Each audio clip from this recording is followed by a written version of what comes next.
Ustedes, estimados amigos y colegas. Es un gusto el estar aquí reunidos nuevamente con ustedes. Ya teníamos tiempo de no hacer una conferencia nahuatili, a diferencia de las conferencias de Bohemia Youth que las venimos desarrollando periódicamente.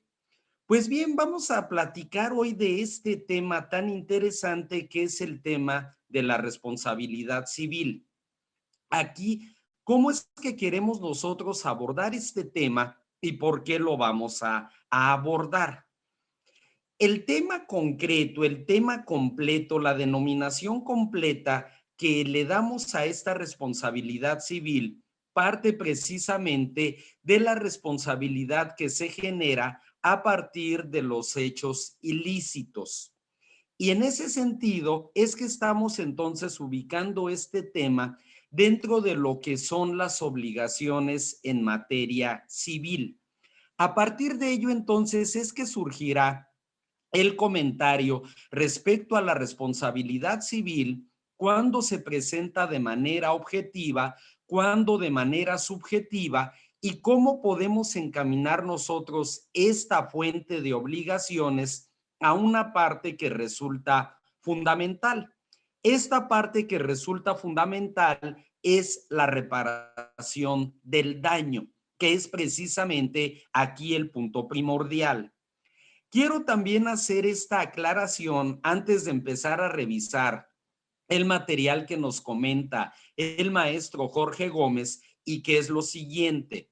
Sabemos nosotros que en materia penal, por una parte, es una situación oficiosa el que el Ministerio Público exija la reparación del daño y que esta reparación del daño, hablando nosotros de una sentencia condenatoria, se va a tener que determinar en dicha sentencia, como también en algunos casos a partir de los incidentes y del proceso económico sancionador que habrá para precisamente el pago del daño.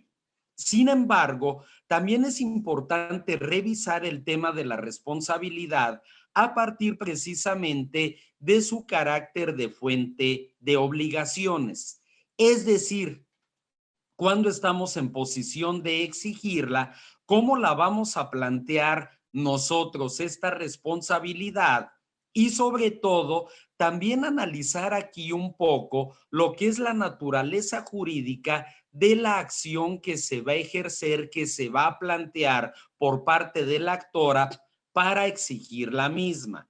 Y aquí lo señalo de una vez, una acción de carácter personal a partir de la cual pues yo voy a exigir precisamente el pago de una responsabilidad. Esto entonces lo vamos a ir comentando poco a poco para tratar de entender entonces esta parte. Sabemos que en el promocional que se preparó para esta plática, pues aparecen dos imágenes que han estado ahorita en la mente de todos los mexicanos, y ello precisamente a partir de los lamentables acontecimientos sucedidos apenas este lunes que acaba de pasar, el lunes 3 de mayo, y que precisamente pues se da con este siniestro que se produce en la línea 12 del metro de la Ciudad de México, y desde luego pues surge también ese tema de la responsabilidad, cómo plantearse, cómo exigirse. Bien, pues vamos a desarrollar en ese sentido entonces nuestra plática. Vamos a pedirle al maestro Jorge Gómez si nos hace favor de abrir el material que se preparó para esta plática y en base a ello entonces irlo comentando. Desde luego, haciendo nosotros un primer hincapié, como ya lo he señalado, como ya lo he comentado, en el tema de las obligaciones civiles, que es la perspectiva bajo la cual vamos a hacer nosotros este análisis. Bien, aquí es importante hablar nosotros de lo que es la naturaleza tanto de una obligación en materia civil como también de la acción que surge a partir del incumplimiento de una obligación. En ese sentido, nos estamos refiriendo nosotros a una acción de carácter personal. Importantísimo resulta aquí entender nosotros la diferencia que se va a presentar entre derechos reales y derechos personales y como consecuencia de ello entre lo que sería una acción real de lo que es una acción personal. Aquí nosotros planteamos esquemáticamente lo que es una obligación de carácter civil, donde vamos a encontrar a dos sujetos. Por una parte, vamos a tener al acreedor, por la otra vamos a tener nosotros al deudor, y entre ellos lo importante será establecer cómo surge el vínculo que permite al primero exigir del segundo precisamente el pago de una obligación, el pago de una prestación. Aquí será importante cómo surge, cómo se presenta entonces ese vínculo. Esto resulta fundamental. Quisiera yo aquí plantear una experiencia a nivel profesional que tuve hace muchísimos años y que es de las situaciones que más me han movido en mi vida profesional para tratar de entender nosotros lo que es la naturaleza del derecho. Yo recuerdo hace muchos años, y les estoy hablando de hace más de 25 años, como en una ocasión llevé a cabo una demanda ordinaria civil donde exigí, en este caso, la acción pro forma. Es decir, demandé el otorgamiento y firma de escritura respecto de un bien inmueble. Yo por parte de la compradora, quien satisfizo en tiempo y forma su obligación de pago. Bien, se llevó a cabo este juicio en todas y cada una de sus etapas. Yo me sentía seguro respecto del resultado que se iba a obtener al final. Se publica la sentencia, reviso y lo aclaro muy por encima esa sentencia y de entrada, pues los resolutivos de la misma no me favorecían. Yo en ese momento, de manera muy impulsiva, pedí hablar de inmediato con el juez. Entré al privado del juez. Entonces, sí, la verdad es que yo iba un poco molesto y exaltado. El juez afortunadamente me recibió y tuvo una actitud totalmente diferente. Me dijo, a ver, licenciado, siéntese por favor, ¿en qué le puedo servir? Yo molesto, pues le cuestioné cómo es posible que no se me haya otorgado la razón jurídica en el juicio que se acababa de resolver. Y él de forma muy tranquila se dirigió a mí y me dijo, a ver, empiézame a platicar de tu asunto. ¿Qué acción es la que estás planteando? Y yo le respondí de manera pues precipitada. Le digo, ordinaria civil. Me dice, no, esa es la vía. Dime qué tipo de acción es la que estás ejerciendo. Le dije, pues la de otorgamiento y firma de escritura. Y después me pregunta nuevamente, bien, ¿qué tipo de acción es esa que estás entablando?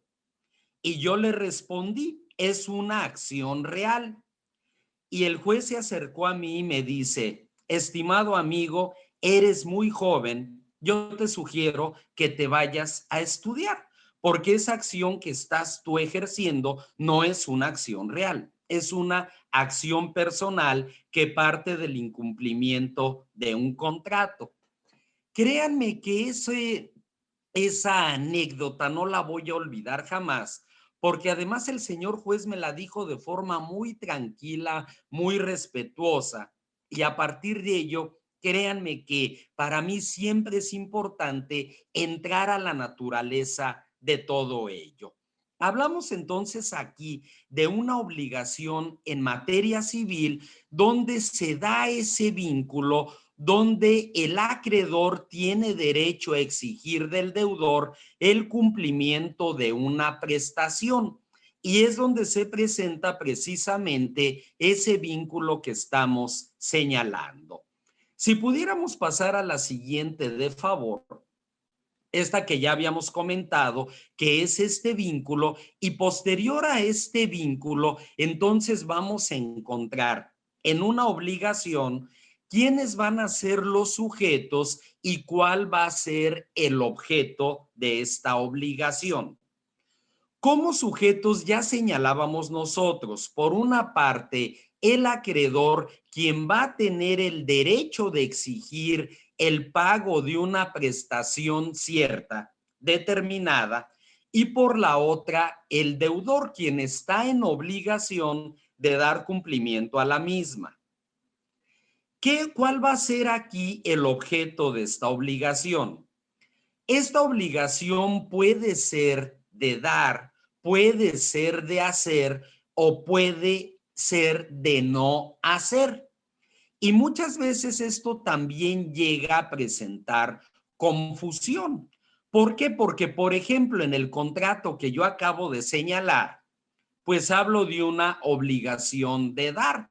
Otórgame el título correspondiente. O cuando yo reclamo, por ejemplo, el pago de una cantidad de dinero, pensemos nosotros en un contrato de otorgamiento de crédito, un contrato de mutuo, es una obligación de dar, págame. Pero si yo, por ejemplo, exijo en mi demanda el que se cumpla, pensemos en un contrato de obra a precio alzado o un contrato de prestación de servicios profesionales, pues estoy reclamando una prestación de hacer. Cumple con ese contrato, cumple con la carga que te impone ese contrato, presta el servicio, realiza el servicio por el cual firmamos el contrato y quizá por el cual hasta ya pagué. En cambio, si yo, por ejemplo, pensemos en un juicio que es poco socorrido, el interdicto de obra nueva o de obra peligrosa. Ahí, ¿qué voy a reclamar respecto de mi vecino que está en la propiedad contigua, que está edificando una construcción y que la misma le está causando daño a la mía? Ahí le voy a reclamar a través del interdicto de obra nueva, abstente de continuar con esa construcción, porque estás afectando el inmueble de mi propiedad. Abstente de continuar y afianza que en lo futuro te vas a abstener de llevar a cabo esa construcción. Siempre importantísimo entonces, cuando nos encontramos ante una obligación de dar, cuando ante una obligación de hacer y cuando ante una obligación de no hacer. Aquí se vuelve fundamental entonces el determinar cuál es la relación jurídica o vínculo que permite la exigencia de la conducta. Respecto del tema de la responsabilidad, ahorita nos vamos a enfocar precisamente en establecer cómo se presenta la relación jurídica, cómo surge el vínculo que le permite a uno exigir del otro el cumplimiento de una determinada obligación. Si pasamos a la siguiente, de favor. Y aquí entonces tenemos nosotros las fuentes de las obligaciones. Y aquí sí es importante señalar y particularizar todas ellas, ya que normalmente estamos enfocados nosotros a los contratos o a los convenios. Yo exijo el cumplimiento o la rescisión de una obligación, plasmada en un contrato, plasmada en un convenio que surge como consecuencia de un contrato. Ahí no tendríamos nosotros ningún problema. ¿Por qué? Porque ese contrato establece una carga para cada una de las partes. Establece aquí un conjunto de obligaciones a partir de las cuales vamos a nosotros poder exigir el pago o cumplimiento de un derecho, en la medida en que nosotros cumplamos con esa carga que adquirimos por medio del contrato o por medio del convenio, si es que hubo alguna modificación posterior en lo que fue el acuerdo de voluntades. Ahí no tendríamos problema. Y hay además también toda una teoría respecto del contrato. Pero tenemos diversas fuentes que muchas veces dejan de ser comentadas, dejan de ser analizadas y de donde se establece también ese vínculo que señalo. Le permite a uno exigir del otro el cumplimiento precisamente de una obligación, pudiendo ser esta de dar, de hacer o de... Perdón, que pudiendo ser esta de dar, de hacer o de no hacer. Entonces nos estamos yendo a la génesis precisamente de ello. Declaración unilateral de voluntad. Externo una oferta, ofrezco un bien o un servicio. Esa manifestación acreditable pues me obliga a mí a sostener esa oferta, a sostener ese precio. Enriquecimiento ilícito, esa obligación que surge en la persona que se enriquece a costa de otra, de indemnizarlo en la medida del empobrecimiento de éste. Ahí es importante acreditar que efectivamente uno se enriquece en detrimento de otro y sobre todo a cuánto asciende precisamente ese enriquecimiento. La gestión de negocios, el famoso metiche. Yo por querer ayudar a mi vecino en un problema, pues ahora tengo una obligación frente a él. ¿Por qué? Porque yo le estoy causando un daño, una afectación perfectamente determinable y que él puede exigirme por actuar por cuenta de él, sin tener el consentimiento de él.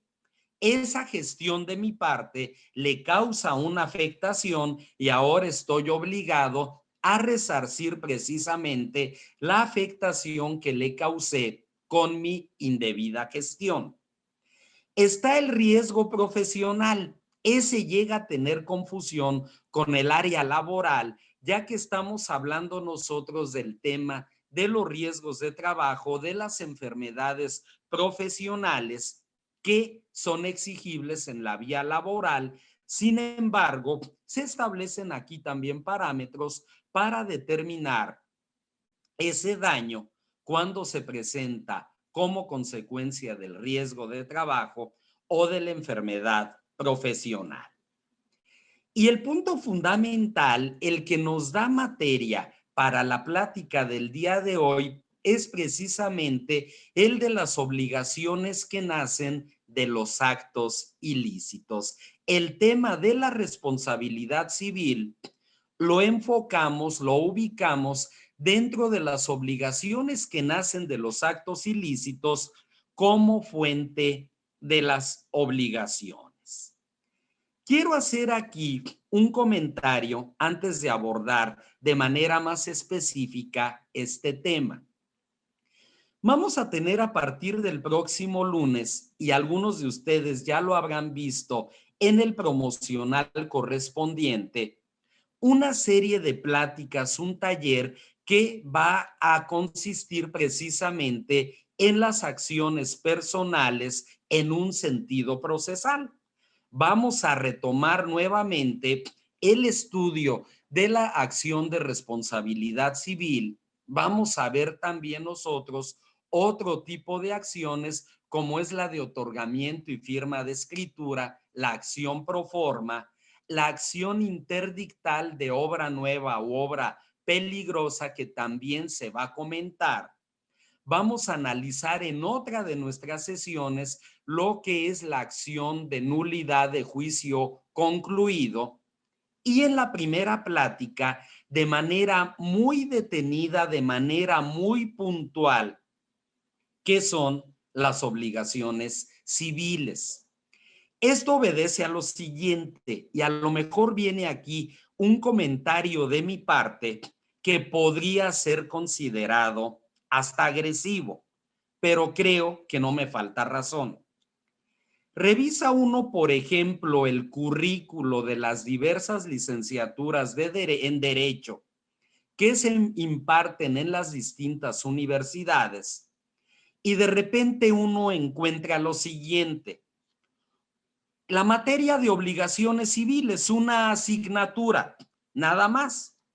Y de repente hay materias como, por ejemplo, Historia Contemporánea de América Latina 1, Historia Contemporánea de América Latina 2. A los que nos encanta la historia, pues la verdad es que es un tema fascinante, la historia contemporánea de América Latina y más en 2 cursos.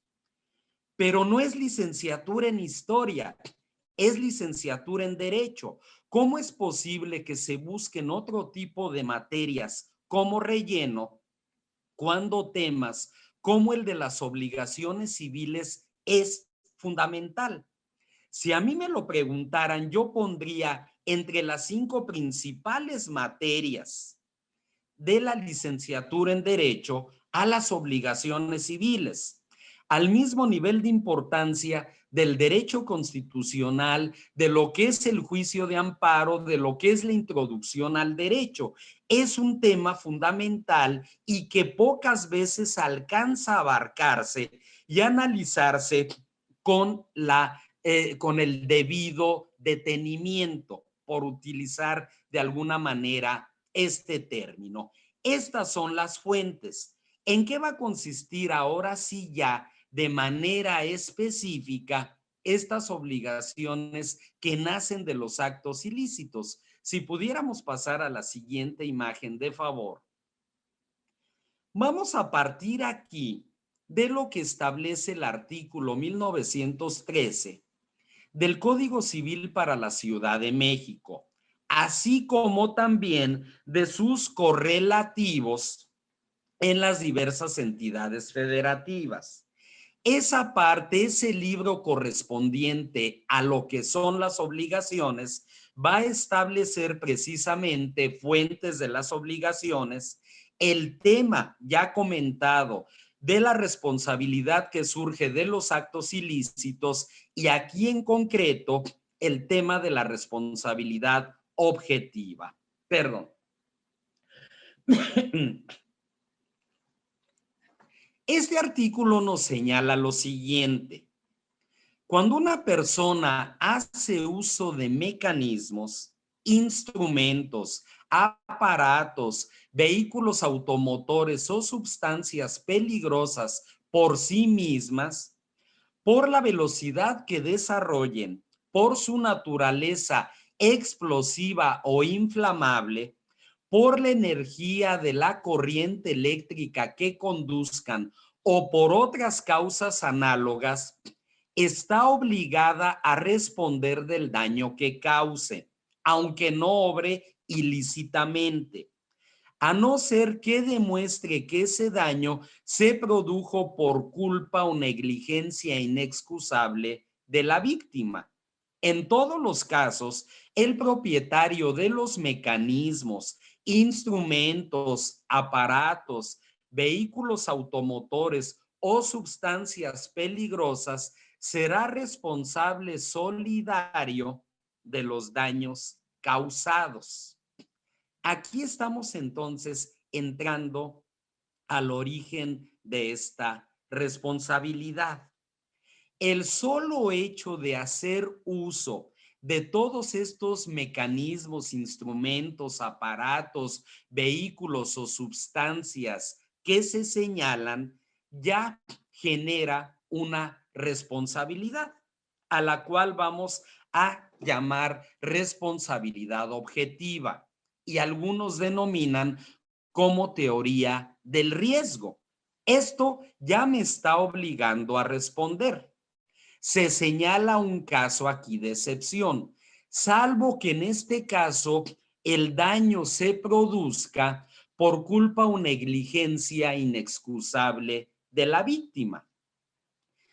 Tengo yo un negocio, manejo sustancias flamables, es decir, hidrocarburos, tengo máquinas trabajando.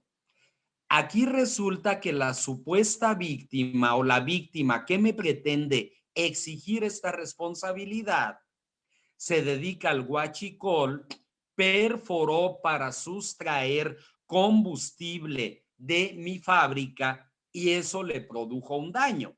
Ahí no solamente hay negligencia, ahí está tipificándose por sí sola una conducta delictiva. Pero de no ser este caso, ya estoy obligado a responder. Por eso hablamos nosotros de una teoría del riesgo en este caso. Bien, pasamos a la siguiente para abundar un poco en este comentario y vamos a tener como continuación de ello lo que establece el artículo 1915. La reparación del daño debe consistir a elección del ofendido en el restablecimiento de la situación anterior, cuando ello sea posible, o en el pago de daños y perjuicios. Hay esa disyuntiva. Sin embargo, en el primer caso, solo cuando sea posible restablecer la situación anterior. De no poderse dar la misma, tendremos que optar nosotros por la acción del pago de daños y perjuicios. Cuando el daño se cause a las personas y produzca la muerte, incapacidad total permanente, parcial permanente, total temporal o parcial temporal, el grado de reparación se determinará atendiendo a lo dispuesto por la Ley Federal del Trabajo. Para calcular la indemnización que corresponda, se tomará como base el cuádruplo del salario mínimo más alto que esté en vigor en el Distrito Federal y se extenderá al número de días que para cada una de las incapacidades mencionadas señala la Ley del Trabajo. En caso de muerte, la indemnización corresponderá a los herederos de la víctima. ¿Qué comentario nos merece aquí este precepto legal? Primeramente, para el cálculo de los eventos concretos que aquí se señalan, nos remite a la Ley Federal del Trabajo. Otro punto, el artículo tal cual el vigente todavía dice Distrito Federal. Ahí lo quiero aclarar, no es error mío. Así se señala. Pero algo que aquí es fundamental para que, y quiero dejar aclarado de la mejor manera, es lo siguiente.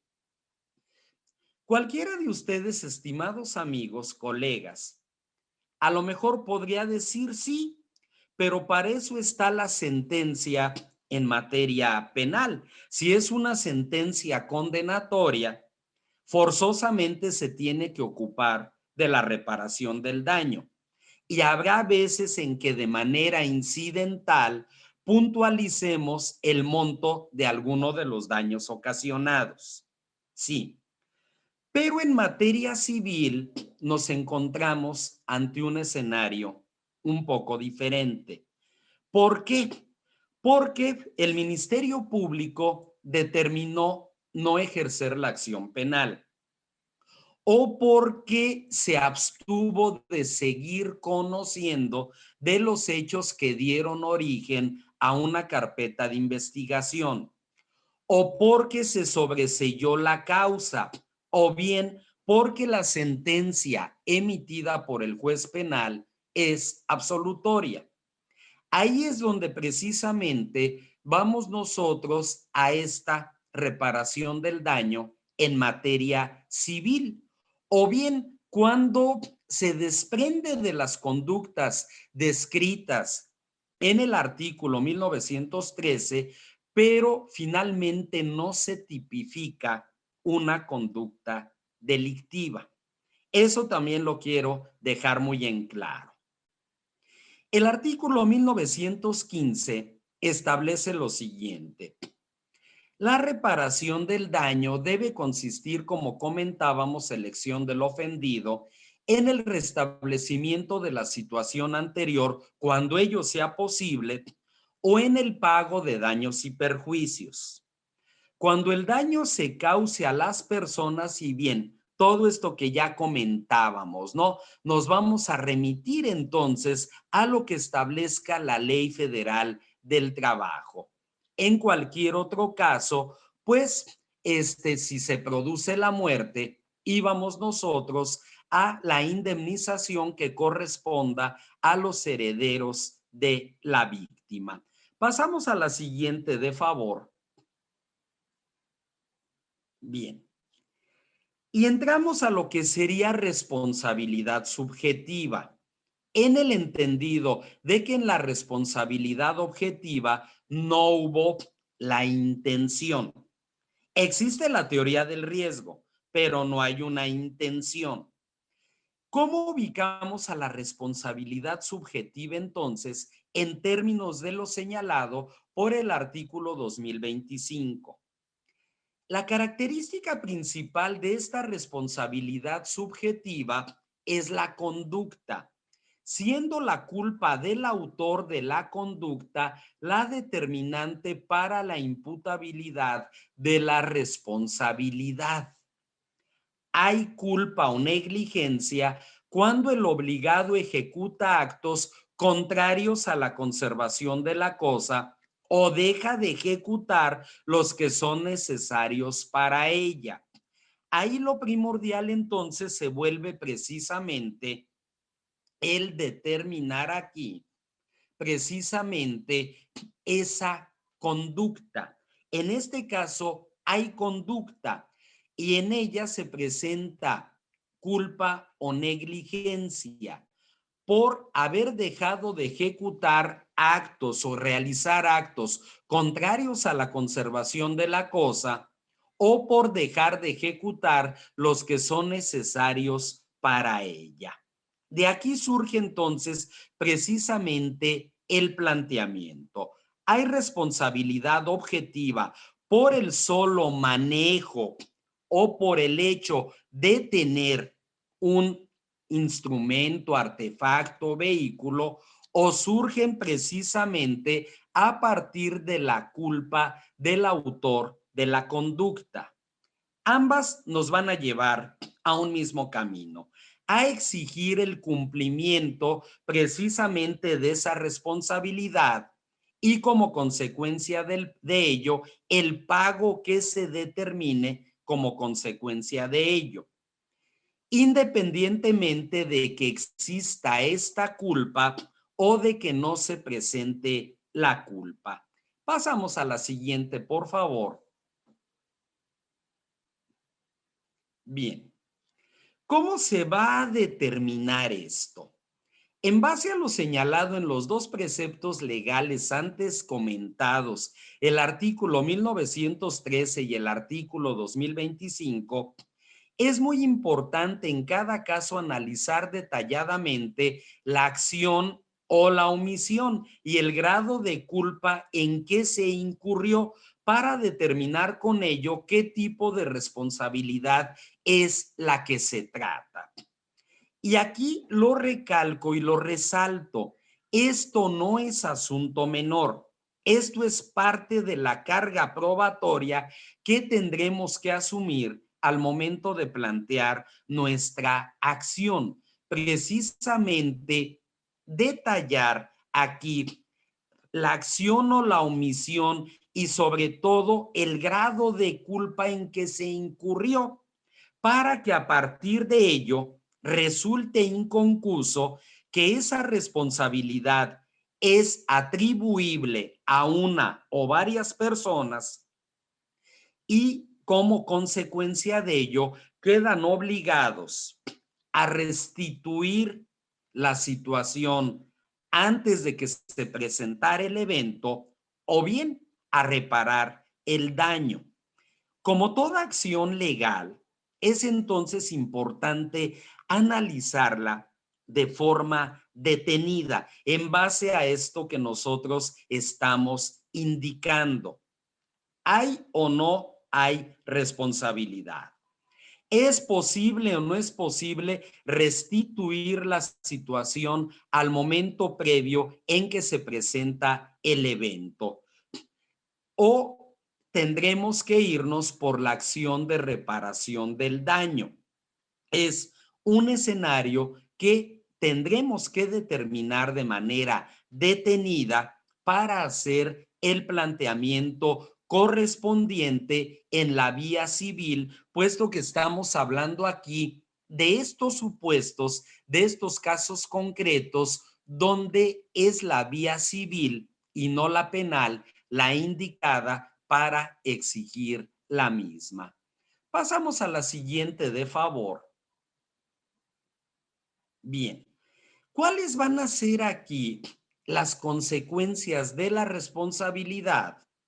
De acuerdo a lo que nos señala el artículo 2107 también del Código Civil para la ciudad capital.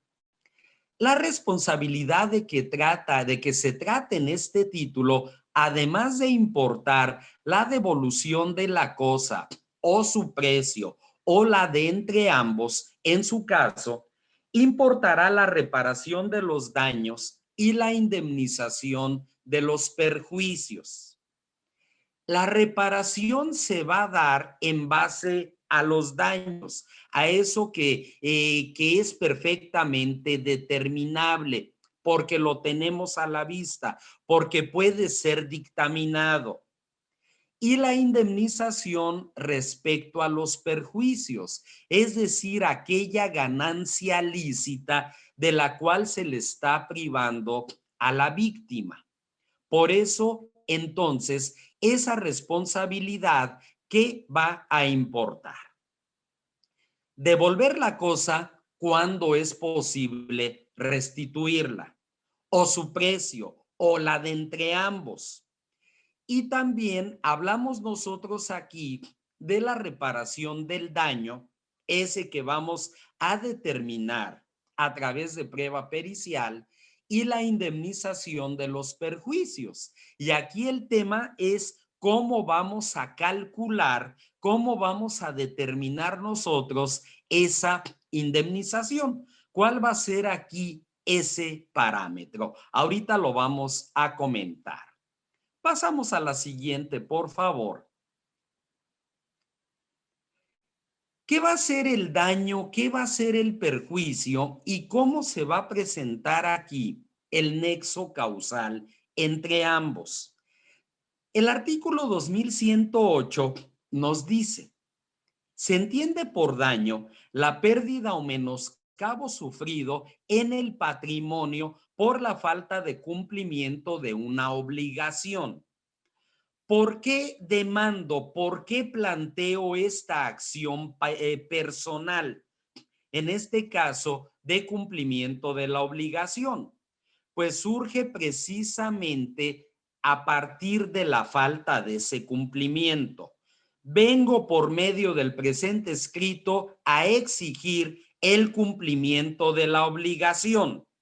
Bien, y aquí entonces hablamos precisamente de esa pérdida o menoscabo sufrido en el patrimonio como consecuencia de esta falta de cumplimiento y que puede dictaminarse, que puede determinarse en un quantum, es decir, en una cantidad por la cual exijo yo el cumplimiento de la obligación.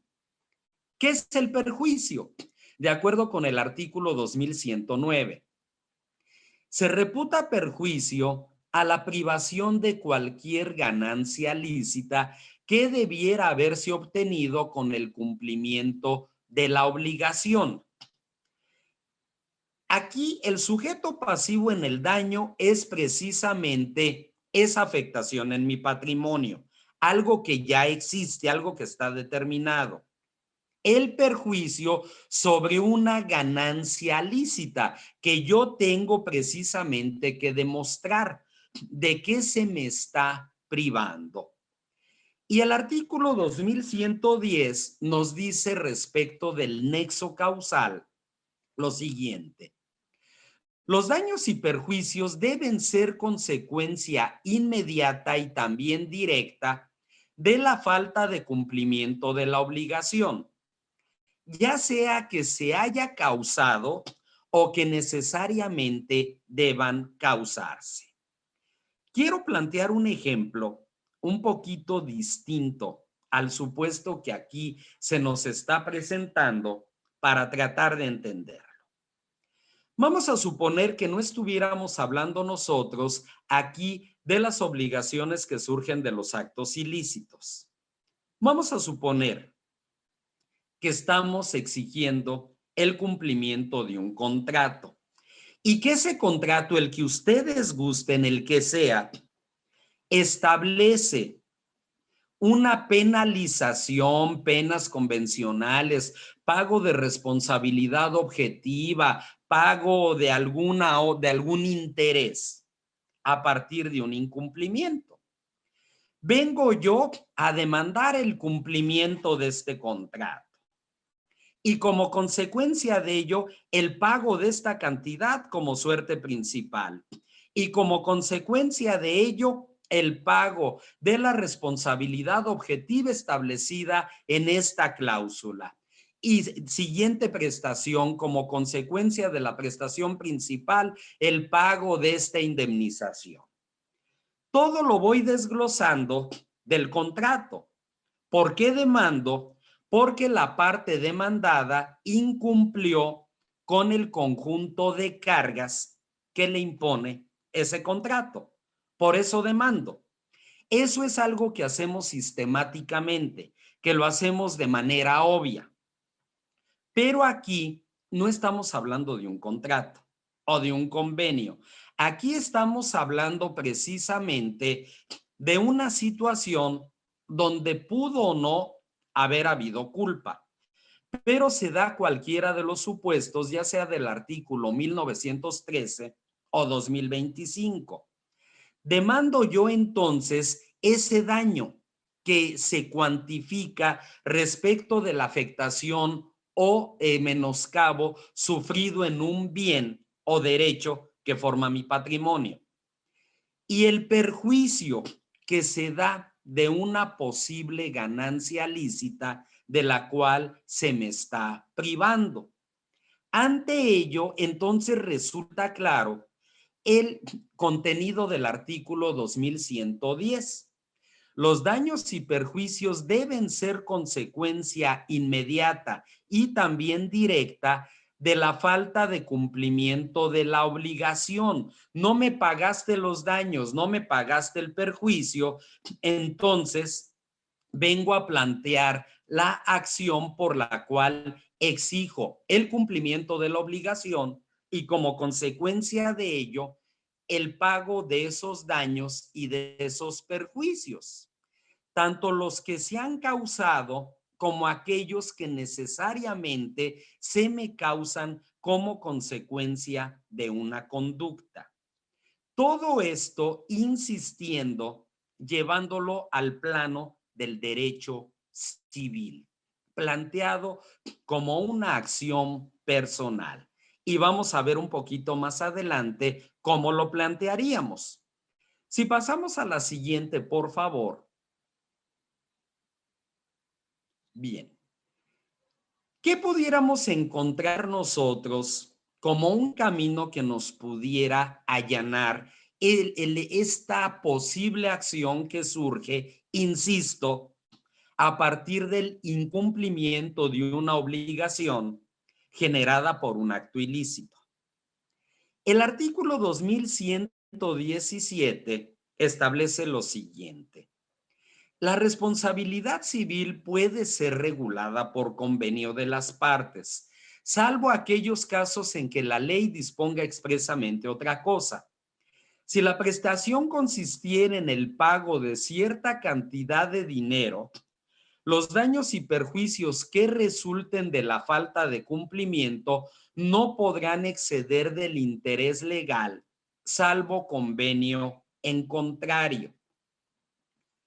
¿Qué sucedió aquí? Establecimos un acuerdo. Aquella persona que llevó a cabo esta conducta o que es propietaria de estos instrumentos, de estos objetos, de este vehículo, de este mecanismo, asume voluntariamente la responsabilidad. Y al asumir voluntariamente esa responsabilidad, establece de común acuerdo con la parte afectada el monto de la misma. Dictan, establecen el convenio correspondiente y este lo cuantifican en una cantidad cierta y en dinero. Aquí, ¿cuándo se presentaría entonces los daños y los perjuicios? Cuando se den como consecuencia del incumplimiento de este convenio. Ahora, aquí se nos establece un límite, que es el del interés legal. Bien, ante la falta de cumplimiento. Pero como es un convenio, pudiéramos establecer el monto del perjuicio. A ver, aclaro. El interés legal en materia civil es del 9% anual, a diferencia de en materia mercantil, que es el 6%. Hablo del caso de la Ciudad de México. Por ejemplo, en el Estado de México, el interés legal en materia civil es el costo porcentual promedio de captación en moneda nacional. Así lo maneja el Código Civil. Bien, si no se establece aquí el monto para determinar daños y perjuicios, hablaremos del interés legal. Pero si establecimos un monto, una tasa de interés o un indicador público diferente de ese acuerdo de voluntades, es entonces lo que podremos nosotros exigir como daño y como perjuicio. Puede ser que se haya dado ese convenio al momento mismo de producirse la conducta, el evento, o cuántas veces no llega a presentarse también como consecuencia de la instancia conciliatoria ante los centros de mediación que manejan ahora los tribunales. Ahí será lo mismo. Si no se cumple, estamos en posición de poder exigir el cumplimiento del convenio. ¿Qué ventaja nos da el que esto conste en convenio? Que ya está determinada la cantidad principal y la forma de determinar daños y perjuicios. Cuando no hay un convenio, yo en este caso como parte accionante asumo la carga de la prueba para determinar cuál va a ser el monto de ese daño. Pasamos a la siguiente, por favor. Ahora, ya comentábamos nosotros cuál es la vía. Enfocándonos nosotros aquí de manera exclusiva al carácter civil, en aquellos casos en donde no se dan los supuestos previstos en materia penal. Bien, aquí la vía entonces para demandar el pago derivado de una responsabilidad, sea objetiva o sea también subjetiva, es la vía ordinaria civil. Aclarando lo siguiente, antes de señalar aquí cuáles serían las prestaciones que reclamo. El artículo 969 del Código de Procedimientos Civiles para la Ciudad de México habla de la procedencia de los juicios orales y establece una cantidad que hoy en día está en 703,200 y fracción de pesos. Si en suerte principal se rebasa esa cuantía, nos vamos a primera instancia y la vía es ordinaria civil. Pero si el monto es inferior en suerte principal, tendríamos que reclamarlo en la vía oral. Hablo del caso concreto de la Ciudad de México. Sé que entre ustedes, estimados amigos, hay personas que están aquí presentes, pero que se ubican en diversos sectores de la República Mexicana. Ahí entonces, pues habrá que atender a los supuestos procesales si es que además de la vía ordinaria civil, existiera alguna otra vía en donde por razón de la cuantía tuviéramos que seguir esa y no la vía ordinaria. Bien, vamos a partir aquí de la base de la vía ordinaria, aun cuando comento el supuesto de la vía oral. Bien, ¿cuáles serían nuestras prestaciones? En primer lugar, la reparación del daño, ya sea que ésta consista en el restablecimiento de la situación anterior, cuando sea posible, o en el pago de los daños y perjuicios. Partimos de un incumplimiento. ¿Qué vengo a demandar? El cumplimiento. ¿Cuál es la consecuencia del cumplimiento? La reparación del daño. Con esta disyuntiva, si es que es posible restituirlo a la situación anterior o el pago de los daños y perjuicios. Segunda, en su caso, el pago de intereses legales que cause la cantidad que se fije por reparación del daño, los cuales se cuantificarán en ejecución de sentencia. ¿Por qué? Porque estos siguen corriendo hasta el cumplimiento total de la obligación. Aquí, si habláramos de convenio, si fue posible aterrizar esta responsabilidad a nivel de un convenio, entonces hablaremos aquí del pago de aquellas penalizaciones que se hayan estipulado en ese convenio, en ese acuerdo de voluntades. Entonces exijo el pago de la prestación principal que ya fue determinada en convenio, ya se determinó en un monto, en un quantum, y a partir de ello las penalizaciones. Y por último, el pago de los gastos y costas judiciales.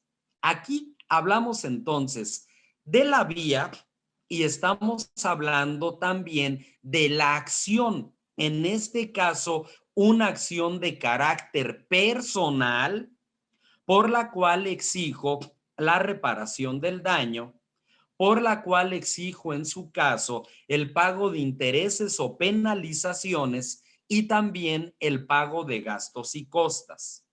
Por eso es que he hecho tanto hincapié en las obligaciones de carácter personal.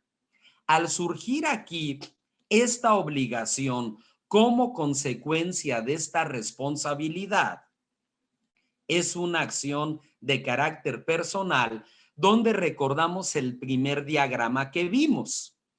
Esa relación que se da acreedor y deudor, donde se establece un vínculo y de ese vínculo deriva precisamente el derecho de uno y la obligación del otro. Si pasamos a la siguiente, de favor.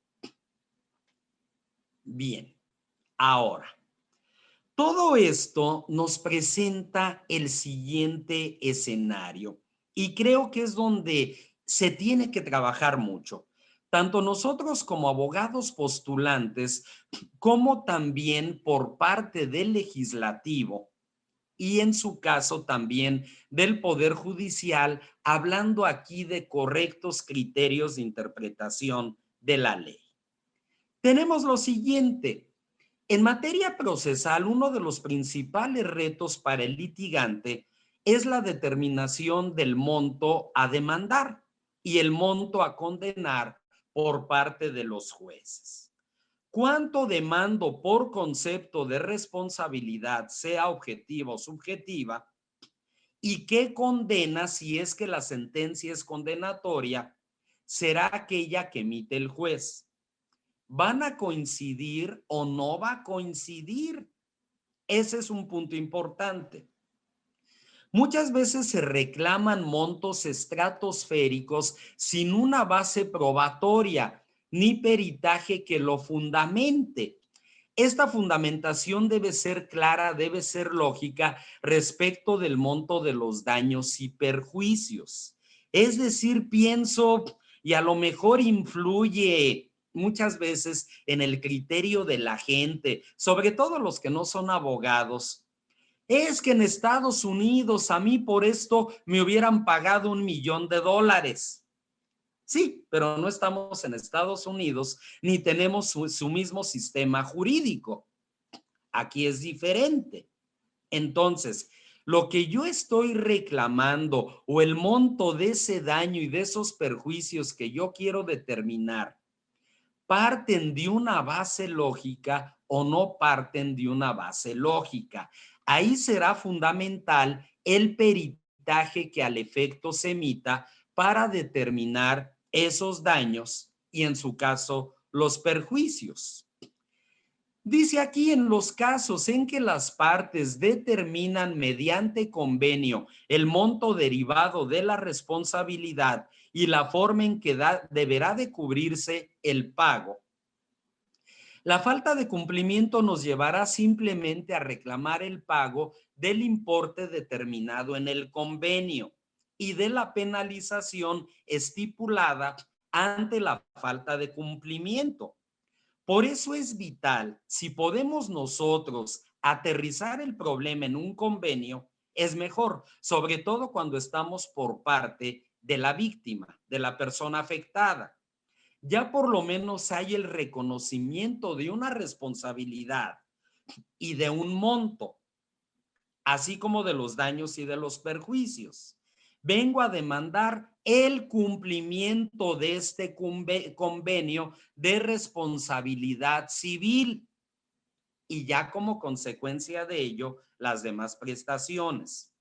Pero si no hay ese convenio, pues hay que demostrar a través de los medios de prueba el monto de esos daños y también determinar los perjuicios. Por eso entonces, ¿qué bases lógicas hay aquí para que en un peritaje pueda determinarse tanto el monto como la responsabilidad? Lo cual también es importante. Es la responsabilidad, ya sea en el plano subjetivo derivada de una conducta o en el plano objetivo por el solo hecho de tener esa maquinaria, manejar sustancias peligrosas o corriente eléctrica, lo que sea.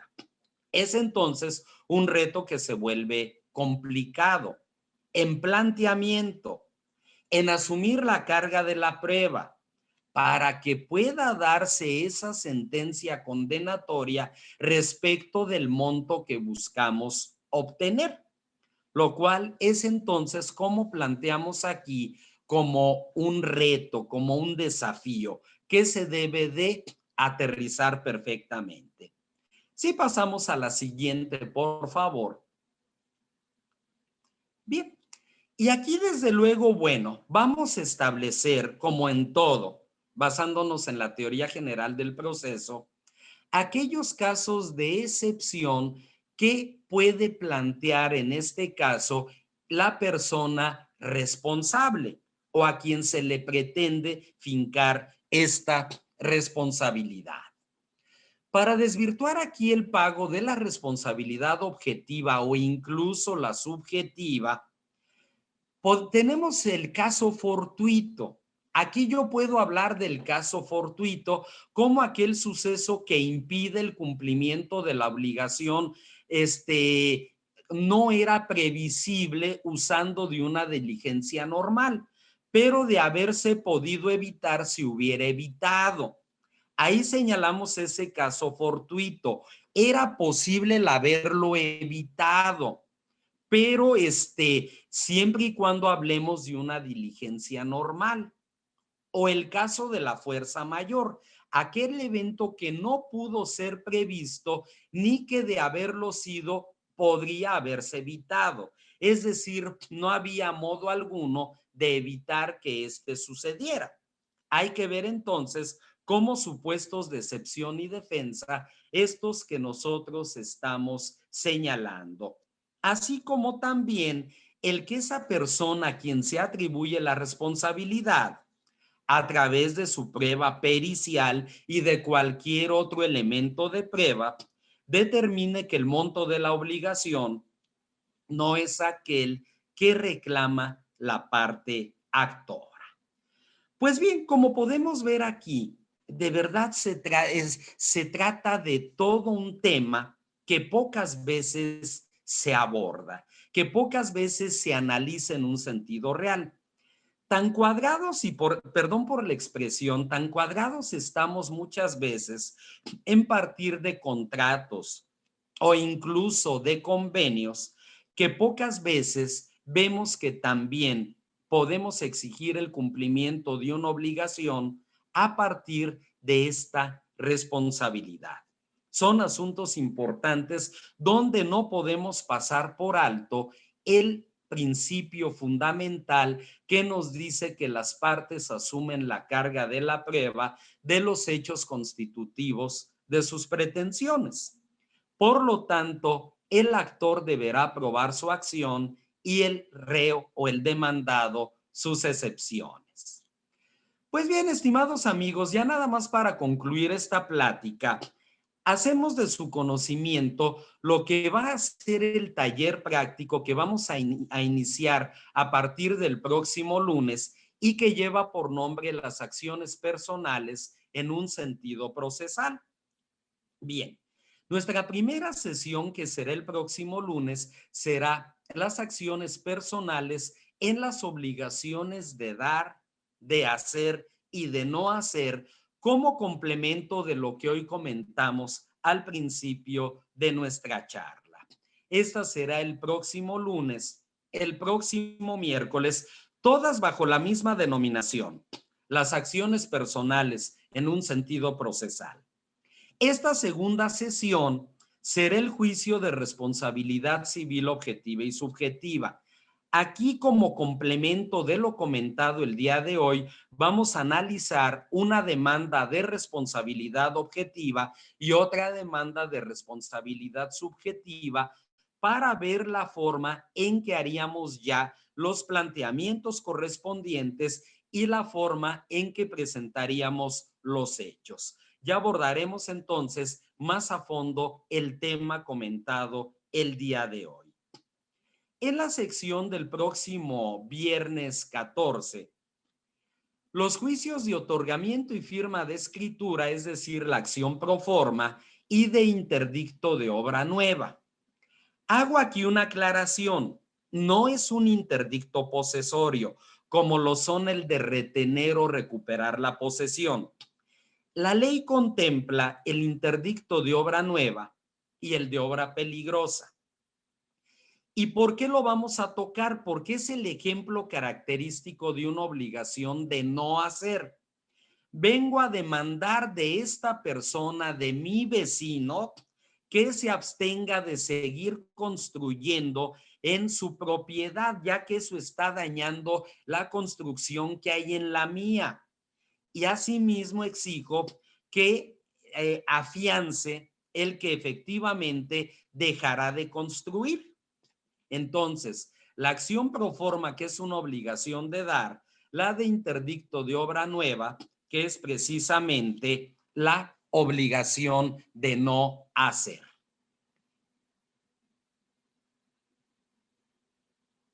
Y bien, ya cerraremos este ciclo de pláticas con la acción de nulidad de juicio concluido. Una acción muy interesante. El hecho de que hay ciertos casos donde aún habiendo sentencia sentencia definitiva debidamente ejecutoriada, es posible plantear esa acción de nulidad de juicio concluido. Con ello se va a terminar entonces este ciclo de pláticas. Ojalá que pudiéramos tener el favor de su asistencia durante el desarrollo de las mismas. Y pues de mi parte solamente quedaría el agradecerles aquí su presencia, su atención, y quedo a sus órdenes para cualquier duda, comentario o aclaración. Muchísimas gracias. Excelente conferencia, maestro José Miguel, muchas gracias. Es un tema que tiene que hacerse un análisis de fondo y forma, porque hay muchos casos que nos podemos encontrar en la vida real, que te pueden preguntar, que te pueden pues plantear un cliente y pues tenemos que trabajarlo, tenemos que analizarlo y aparte pues cobrar nuestros honorarios correspondientes. Por favor, suban el correo para enviarles este material que acabamos de analizar, para que lo tengan en su correo. Cualquier duda, por favor, háganlo llegar. Ya conocen los correos y de todos modos, para todos ustedes, les voy a subir la información relacionada con la página de Facebook. Y en este momento abro micrófonos para que puedan preguntar sus dudas. Permítanme un momento. En este momento ya pueden ustedes quitar el micrófono y tener uso de la voz. Si tienen alguna pregunta, por favor.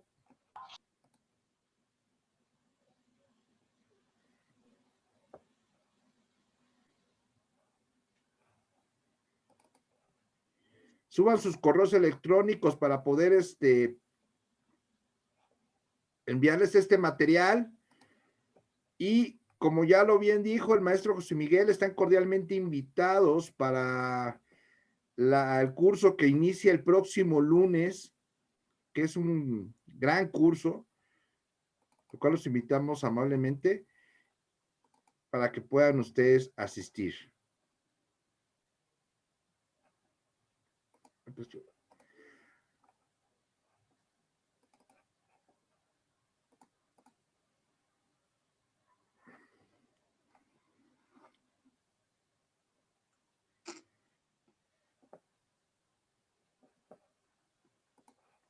No tenemos dudas, maestro José Miguel. Últimas palabras de esta conferencia, por favor.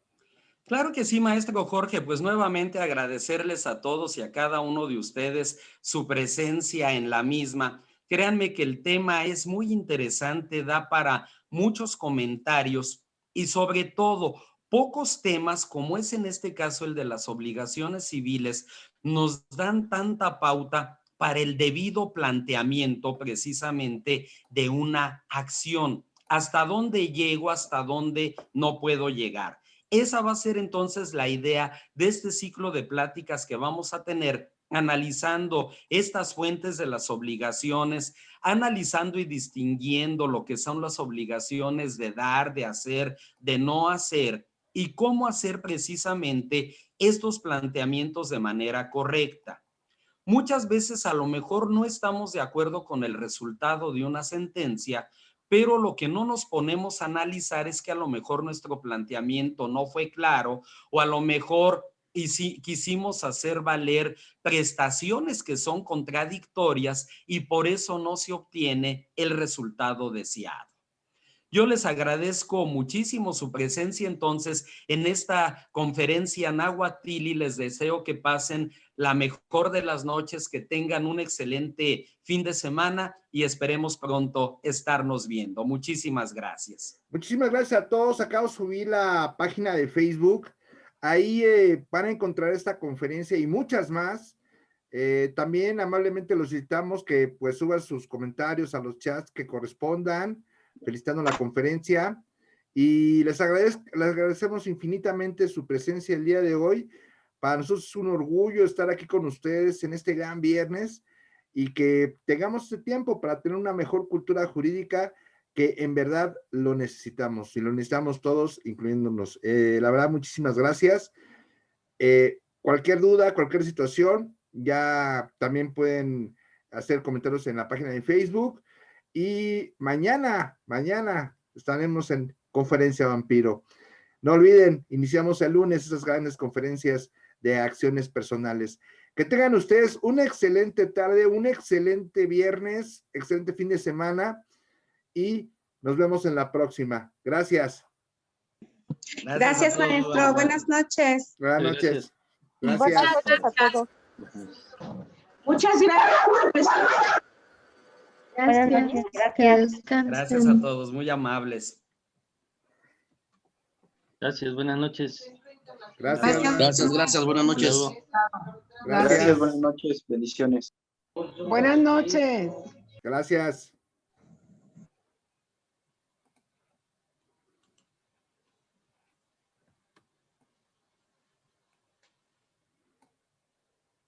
Muchas gracias para todos, maestro, y un saludo, un abrazo cordial para todos los vampiros.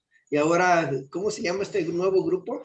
Este es Nahuatili, maestro. Nahuatili. Nahuatl. Claro. Muy bien. Hay que recordar nuestros orígenes. Quien no sabe sus orígenes no sabe a dónde va. Es correcto, maestro. Un gusto saludarlo. Mañana nos vemos en Vampiro. Un abrazo, seguro que sí, por ahí estamos a la orden. Un abrazo. Gracias. Gracias. Hasta luego. Gracias por compartir Buenas esos conocimientos. noches. Adiós. Gracias. Buenas noches. Gracias, Buenas noches, noches. licenciada. Gracias.